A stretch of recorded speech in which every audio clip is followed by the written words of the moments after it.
Okay, mga mabuhay, mga katunay na Pilipino. Ako si #WalkWithLan at welcome sa ating ilang mga minuto na paglalakbay sa puso ng politika, intriga at katotohanan. Ngayon, pag-usapan natin ang mainit na balita.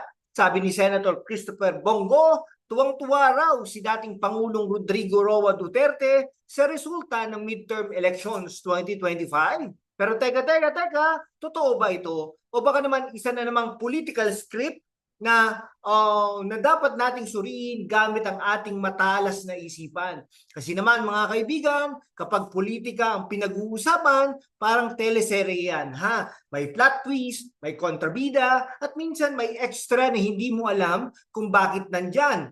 Kaya tara, sumisid tayo sa kwento na ito at alamin natin ano nga bang nangyari sa eleksyon at bakit natutuwa si Digong. O baka naman si Bongo lang ang natutuwa at si Duterte nasa hig pa rin nag-iisip kung paano magpa-deliver ng durian sa ICC. Kaya't maghanda na mga kaibigan, ilang mga minuto tayong mag-aaral, magtatawanan at mag-iisip. Pero bago tayo magsimula, i-hit nyo na yan ang like button, i-tap ang subscribe at i-ring ang notification bell para hindi kayo mamiss ng susunod nating political deep dive. At syempre, sa comment section mamaya, sabihin nyo, ano ang tingin nyo sa resulta ng eleksyon? Team Marcos, Team Duterte, o Team Katotohanan? Let's go! Una, balikan natin ang nangyari noong May 12, 2025. No, kahapon lang, ang midterm elections. Mga kaibigan, ay hindi basta eleksyon. Ito ang laban ng mga dinastiya. Ang Marcoses laban sa Dutertes at ang mga independent candidates na biglang sumulpot na parang syampurado sa umaga. Ayon sa partial at unofficial tally mula sa Commission on Elections na may 80% ng boto na nabibilang si Senator Bongo ang nangunguna sa senatorial race na may mahigit 25 milyong boto. Impressive, di ba? Kasunod niya si Bam Aquino na biglang sumulpot sa pangalawang pwesto at si Ronald Bato de la Rosa sa pangatlo. Ang Duterte Camp, ayon sa mga ulat, ay nakakuha ng 4 na senatorial seats, kabilang na si Amy Marcos na biglang lumipat ng kampo mula sa kanyang kapatid na si Bongbong. Talaga naman, anyone, political chess ito. Pero teka hindi lang yan. Si dating Pangulong Rodrigo Roa Duterte, kahit nasa kulungan sa The Hague dahil sa ICC case tungkol sa kanyang drug war, ay nanalo bilang mayor ng Davao City na may kalahating milyong boto laban sa 60,000 ng kanyang kalaban. Ang kanyang anak na si Sebastian Duterte nanalo rin bilang vice mayor at si Sara Duterte nasa gitna pa rin ng impeachment trial. Pero mukhang malakas pa rin ang suporta ng Duterte dynasty. Kaya nagtataka ako kung nasa The Hague si Digong, paano niya nasabing please ako, may Zoom call ba sila ni Bongo? O baka naman si Bongo ang nagsabi nito para i-boost ang moral ni Duterte ng Duterte Camp. Pero seryoso mga kaibigan, ang resulta ng eleksyon ay nagpapakita ng isang bagay. Ang laban sa pagitan ng Marcoses at Dutertes ay hindi pa tapos. Ang mga botante parang nanonood lang ng laban ni Pacquiao, sino ang susuportahan nila, sino ang ibubu nila. Ngayon, pag-usapan natin ang sinabi ni Bongo sa isang panayam sa GMA News noong May 12. Sinabi ni Go, salamat sa mga botante na nagtitiwala sa akin at kay dating Pangulong Rodrigo Roa Duterte na mentor ko sa public service. Siya lang ang nagsabi sa akin, gawin mo ang tama, unahin ang interes ng Pilipino at idinadagdag niya sa natutuwa raw si Duterte sa resulta ng eleksyon. Pero teka mga kaibigan, suriin natin ito Si Bongo na kilala bilang political son ni Duterte ay hindi basta nagsasalita ng walang layunin. Siya ang dating special assistant to the president, ang lalaking laging nasa likod ni Digong. Hawak ang payong kapag umuulan at ang kape kapag inaantok ang boss. Kaya't kapag sinabi niyang natutuwa si Duterte, may laman yan Pero ano nga ba ang laman? Una, tingnan natin ang konteksto.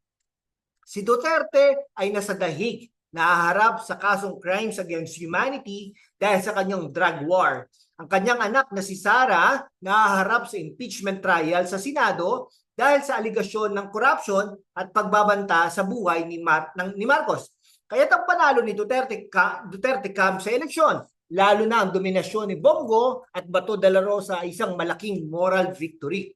Parang sinabi ng Duterte Camp, Bongbong, akala mo tapos na kami? Checkmate pa rin. Pero ang tanong, totoo bang natutuwa si Duterte o ito ay isang strategic narrative para palakasin ang imahe ng Duterte dynasty? Kasi naman, kung ikaw si Digong, nasa kulungan ka at ang tanging balita mo ay galing sa abogado mo o sa smuggled na cellphone, baka focus mo nga ay kung paano makakalabas, hindi kung sino ang nanalo sa Senado. Yan.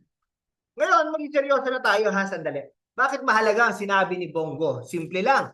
Ang midterm elections 2025 ay hindi lang tungkol sa kung sino ang nanalo, kundi tungkol sa kapangyarihan, impluensya, at ang hinintay nating 2028 presidential election. Una, tignan natin ang Senado.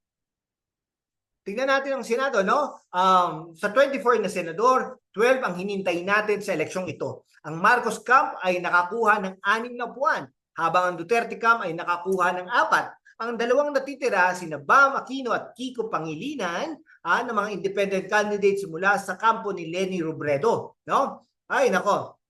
Surprise, surprise! Ang mga Aquino na akala natin ay wala na sa national politics ay biglang bumalik na parang phoenix sa abo. Pero ang mahalaga dito ay ang impeachment trial ni Sara Duterte. Kung sakaling makonvict si Sara sa Senado, I doubt matatanggal siya bilang Vice President at mababan sa pagtakbo sa 2028. Pero para ma-acquit siya, kailangan niya ng 9 na senador na boboto pabor sa kanya. Sa 4 na Duterte allies, kasama si Amy Marcos at posibleng 1 o 2 senador na pwedeng mag-sway, malaki ang tsansang makalusot si Sara. Actually, 5 Bongo, Bato de la Rosa, Camille Villar, Amy Marcos at Marcoleta. Hindi natin alam ano ang puso ni sino ba ito? Pia Cayetano. Okay? Siyempre, 5 ano na po yun ha? 6 na yun. Okay? O 6. Tapos Robin Padilla, sino pa ba? 7 na yun. Robin Padilla, hindi natin alam kay Subiri, Villar, okay? 9 na yun. Diba? At marami pang iba. JD Ejercito, Jinggoy Estrada, yung mga yun, no? Joel Villanueva, hindi po natin alam kung saan po sila papayanig. No? Kaya kapag sinabi ni Bongo na natutuwa si Duterte, ito ay isang signal. Kami pa rin ang malakas, Marcos. Pero teka, may twist pa. Ang panalo ni Duterte sa Davao, kahit nasa Hague siya, ay nagpapakita ng isang bagay.